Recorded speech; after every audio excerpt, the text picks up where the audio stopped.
Hi, True Crime Grapevine fans. It's me, Patty Lee. How y'all doing? It is Thursday, September 21st. Oh, it's the 21st of September. I believe there's an Earth, Wind, and Fire song about that. Hashtag if you know, you know. We have a new mystery case to discuss. A man who fell off a carnival, or excuse me, a man who went missing from a carnival cruise over Labor Day weekend. So it's been a minute, but I thought we'd cover it because he still hasn't been located.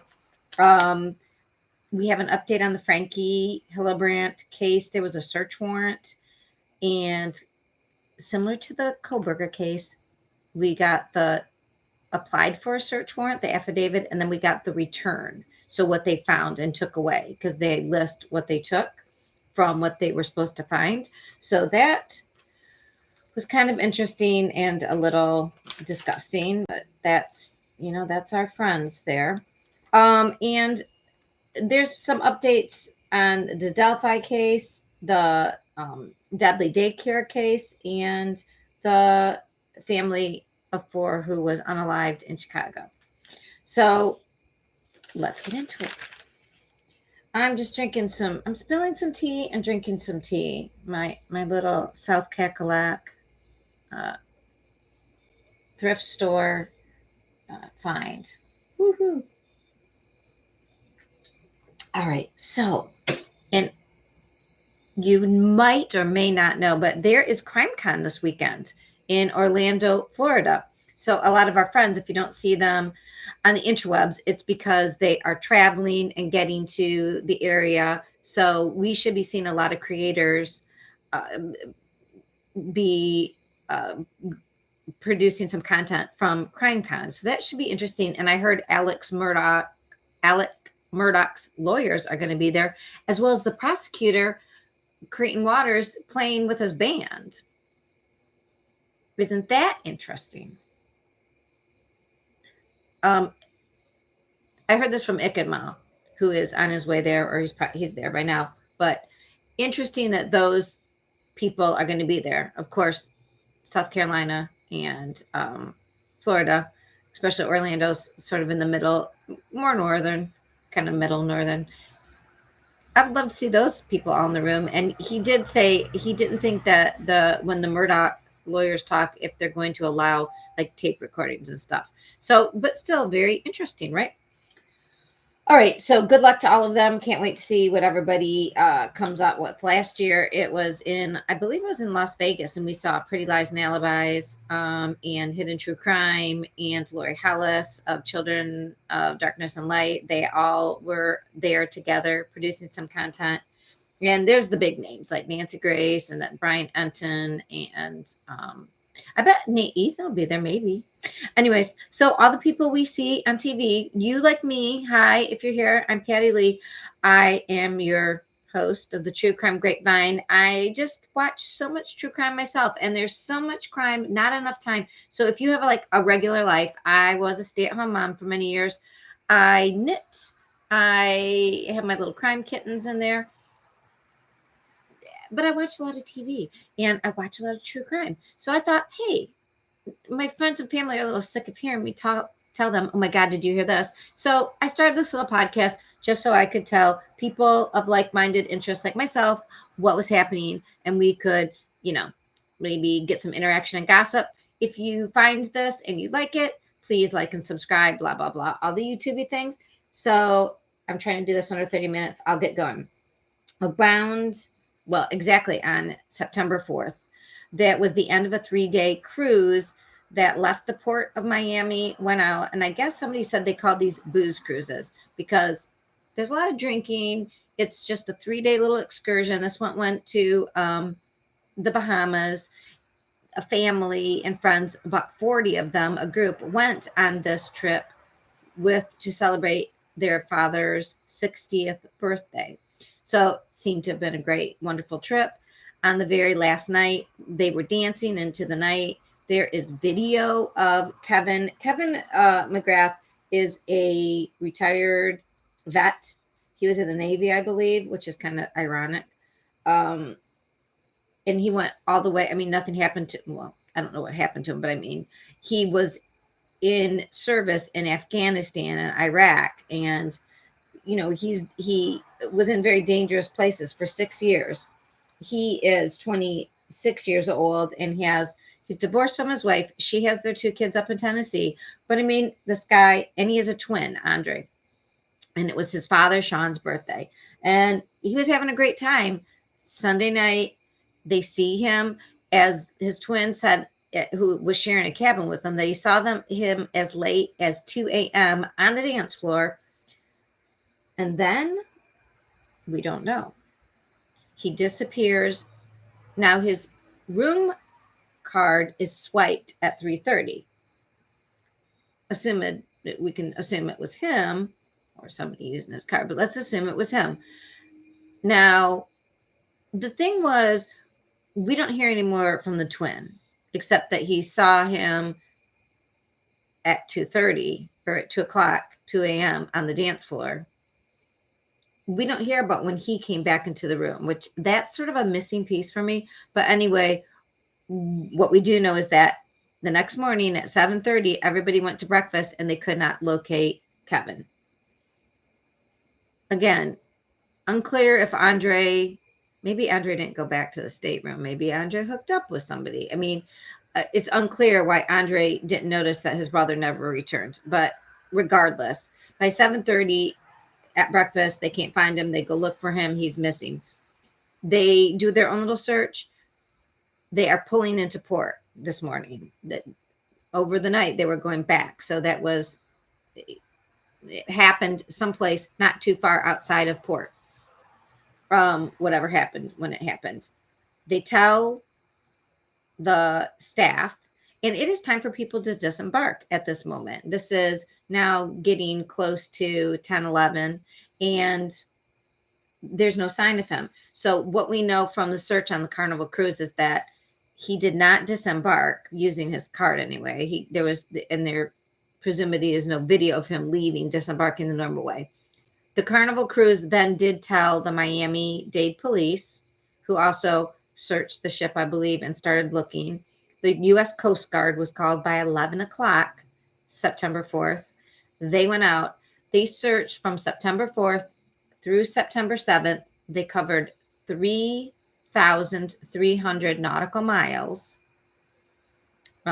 coastal and out in the ocean where the ship was from 2 a.m.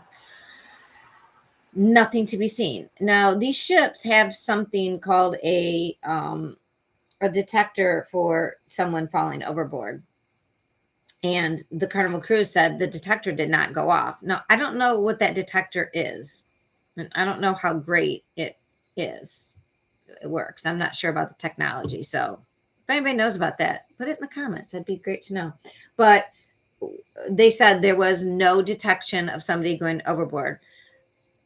Somebody who was a traveler wrote a little blurb about this, and that's the person that said, like, these are known as booze cruises. You get like tickets up to 15 drinks a day. The trip itself was kind of inexpensive, but you buy this huge drink package, and people get pretty drunk. And when you get pretty drunk, I have no idea what his stateroom looked like. I don't know if he had a little balcony. We don't know. We know that his key was used at 3:30, and that's it. I don't know if they can tell when he leaves either. If you open the door, maybe that doesn't do anything, but they could see a swipe. I don't know about leaving. So it's a quandary, right? And I guess in the last 4 months, half a dozen people have gone off cruise ships, gone missing. So that's 6 people in 4 months, but that's the whole cruising, like, summer season in North America. And I have no idea if that's statistically an outlier or if that's typical. And again, when people are drinking a lot, but the railings are 43 inches high, I believe. I mean, they're not, it's not easy to go overboard. So we don't know. What do you think happened to him? I mean, there's only a number of things that could have happened, right? Either someone did something nefarious and hid his body and they never found it, which would seem unlikely. Someone pushed him overboard and the detection didn't go off. He was messing around drunk, maybe trying to do something fell, he went to catch it, somehow he fell overboard by accident, or he jumped overboard. I don't know. What do you guys think? It's kind of it's very sad. So yeah, he's still missing. So his family is continuing to look, and of course they're just beside themselves because this was his dad's 60th birthday. So I would of course like to know more from Andre, but I'm sure he's upset and doesn't want to talk about that. All right, second case, the Ruby Frankie and Hillebrand search warrants for Hillebrand's house were released late last night. And I watched Melanie Little covered it, if you're interested. And Peter Tragos, the lawyer you know, covered it today. Basically, what they went in for were looking, of course, for all of their personal devices, computers, digital, anything, the tech. They were also then looking for, let me read this, because they obviously, as Peter Trago said, they obviously were getting information from the children or somebody, because they then went also looking for like anything like ropes, things to keep people tied up, anything that could be used for that purpose. And since the charge is CA, we're on YouTube, so I won't say it, but that anything related to the CA. So what happened? So the police officer who was writing the affidavit makes a account, gives his background, and then makes an account of what they did. They found, this is the most disturbing thing. Two things are disturbing: a lot of rope, and apparently one of the children had told him that they got tied up by ropes tied to the floor, is what the child said. His wounds were under the duct tape. So the duct tape that was on his wrists and his ankles, when they removed that, they could see the wounds, and they were deep.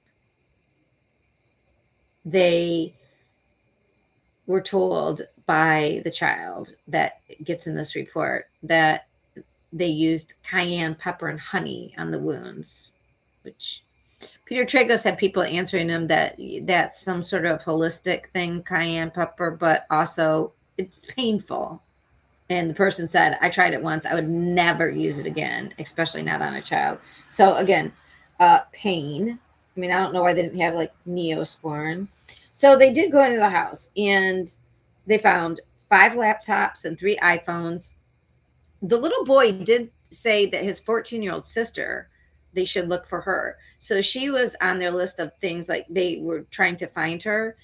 So however they tied up and detained these children, the boy was unaware that his one sister was gone. And I wonder if that's what Ruby, spilling some tea here, I wonder if that's why Ruby was going back home, that like 3.5, 4 hour, well, it's a 4-hour trip back home to their house in Springville, Utah, from Ivansville, where Jody's house was. And maybe the 14-year-old had been there and she was taking her back. I don't know. That's unclear, obviously. But so they found 5 laptops, 3 iPhones. They then also found a number of brown and white rope. They found shrink wrap, plastic. Oh, these were things they were looking for. Sorry. They were looking for rope, shrink wrap or plastic, duct tape. So they were looking for all those items besides any electronics and things, you know. So what they was on the return was that they found scotch tape, duct tape, saran wrap. They found gauze, the thick gauze. They found, I think the thick gauze was called a Coban, Coban bandage, and they said there were with a white ankle socks with it. So I don't know if that's the type that like can hold around. I don't know. You guys, they found two pairs of handcuffs and three uh those canivers, those like people put their keys on them. People were giving them away for a really long time. The things that you can hook when you mountain climb, those that you could like lock somebody down and hook them in, like maybe if you were tying them to something. Um, and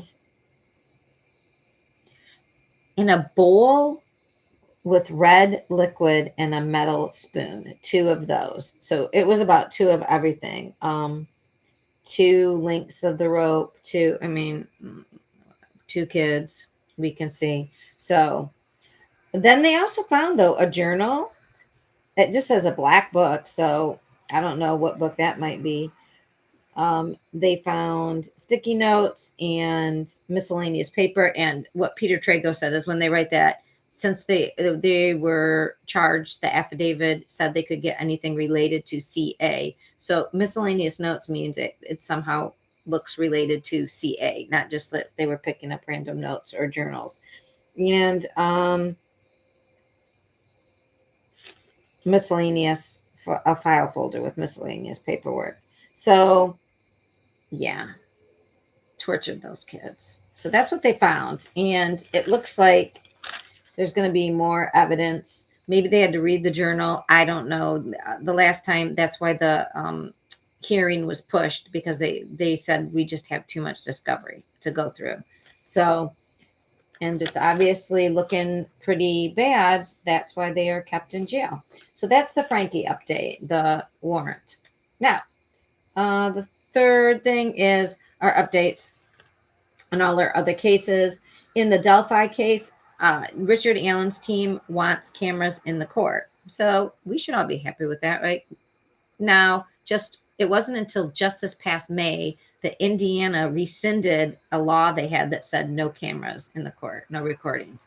So that's been gone since May. And now, like other states, like Idaho, the judge is allowed to decide for him or herself. So it's Francis Goal is the judge for this case. Because remember, the judge, Diener, that wrote that okayed them going to do the search warrant. Yeah, that guy, as soon as they arrested him and he was being brought to court, he stepped away and said, I don't know if he said it was a conflict. It was really weird. Talking about all that Odin stuff. Who knows if there's some weird, who knows what's going on there?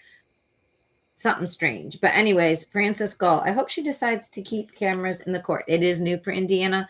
That should be interesting. And if you're interested in a discussion, Peter Tragos and discuss that tonight on The Lawyer You Know, his YouTube channel. All right, the deadly daycare. Do you remember I told you yesterday or the day before about the Bronx daycare? Gray Mendez was the woman along with her husband's cousin, and they said there was a drug operation.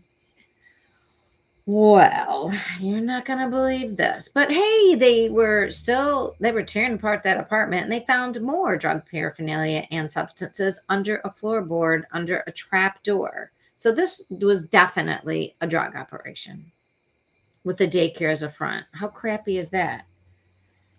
Poor little Nicholas who died.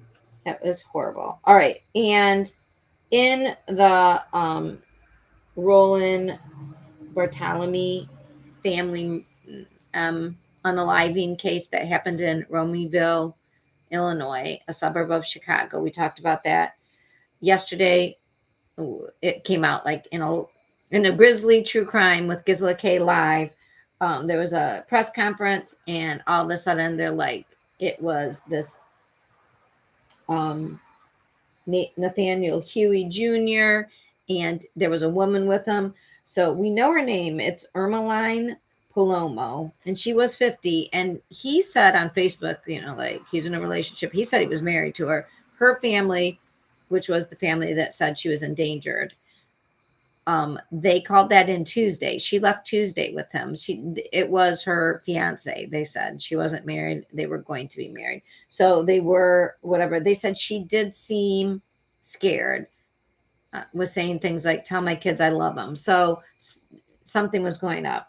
We don't know the nexus yet, but it has been reported that Huey had a involuntary delusion, easy for me to say, disillusion of his security business, and that he had extensive firearm training. So if you remember, the big thing that people in the neighborhood said was, we didn't hear anything. How could they have shot a gun that many times?